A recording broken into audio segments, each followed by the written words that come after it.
This episode of Techno Buffalo is brought to you by Audible.com. Hello, Internet! Welcome back to another episode of Ask the Buffalo, the show where you can ask me, Ashley Esqueda, any question you might have in the wide world of technology.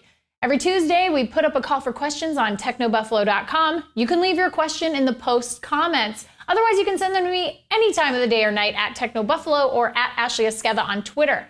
Make sure you use the hashtag AskTheBee so I can see it, and I'll usually answer between 3 and 5 questions every episode. Let's get answering, because this is Ask the Buffalo.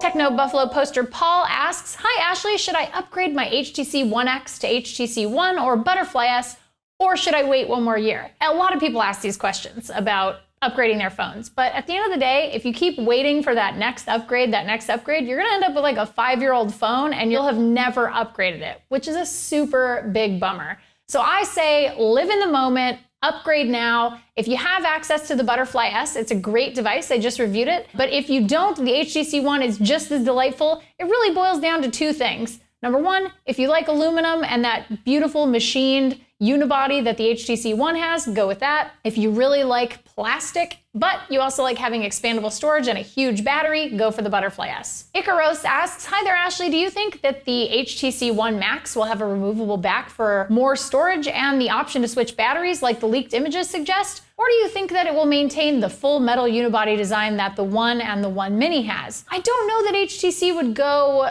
out of its way to make something that was different than the design language of the One and the One Mini. However, the Butterfly S has a plastic back, but it's still not removable. You can't remove that battery on the HTC Butterfly S. So I don't know. I think that they're going to stick with what they've been doing thus far, which is no removable battery. But I do think they'll have expandable storage on something as large as the HTC One Max. Santi de Porvita says, "Considering the iPhone already has mid-range specs, will the iPhone 5C be a low-end phone or even a toy?" Well, I don't think it'll be a toy. I don't think it'll be considered that. However, I do think that if it does come to the US, which I would imagine it would, this will be the phone that replaces the iPhone 4S. So on the spectrum, you have the iPhone 4S for free once the 5S comes out. Then you have the 5 for $99 on contract, and then the newest iPhone 5S for $199 on contract. To me, it would make sense for Apple to replace the 4S with the iPhone 5C because the production costs for the iPhone 5C are going to be way less than the iPhone 4S, or equivalent. And it would also make it extremely attractive for parents to add that extra line on an account to give a phone, an iPhone, to their kids without having to say, "God, I'm spending $200 on this phone and I think you're probably going to break it or, leave it at school." But if it's really inexpensive and even off contract, I think it's one of those things that's really going to catch on like wildfire here in the States. Josh asks, "Hey Ashley, are you excited for the Jobs movie coming out soon?" In a word, no. Next question. Andrew asks, "Do you think there needs to be more mobile OSs? It seems that only having the few basic OSs, iOS, Android, Windows, and BlackBerry, make the mobile market stale after a few years. Besides Linux OS, do you predict there will be more OSs in the near future to shake things up a bit, add competition, and to give consumers more options? Thanks." Well, there are other OSs. I mean, we have Tizen, we have Firefox OS, there are other OSs out there, but really what it boils down to is developer willingness to develop for a platform that isn't established.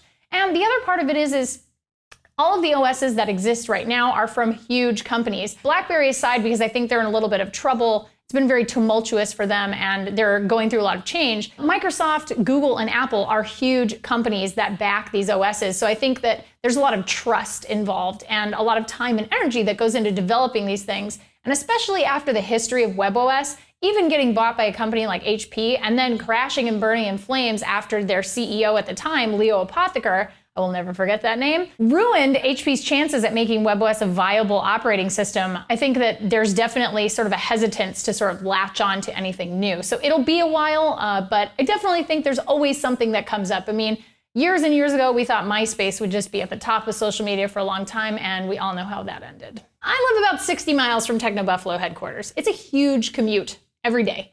And you know what keeps me sane? Audible.com. They're the biggest audiobook site on the web with over 100,000 titles to choose from. That's a big deal for someone like me who listens to a bunch of books in my car every single week, and it keeps me on my toes because I'm always looking for new things to read. Fiction, nonfiction, spoken word, it's all on Audible. Even better, they just released their iPad app, so you can use Audible services finally in a beautiful and specifically designed for iPad interface. No more scaling up. I think I'm gonna recommend to you Aisha Tyler's recently released Self-Inflicted Wounds, which had me laughing so hard I almost drove off the road. You can get a free 30-day trial and a free audiobook from us if you go to audible.com/techno. Get your free audiobook and 30-day free trial today. Well, that's it for this week's Ask the Buffalo. Thank you so much for watching. Please give the show a thumbs up because I really appreciate it. And check us out at technobuffalo.com for all the latest and greatest tech news. Till next week, I'm Ashley Esqueda. See you next time.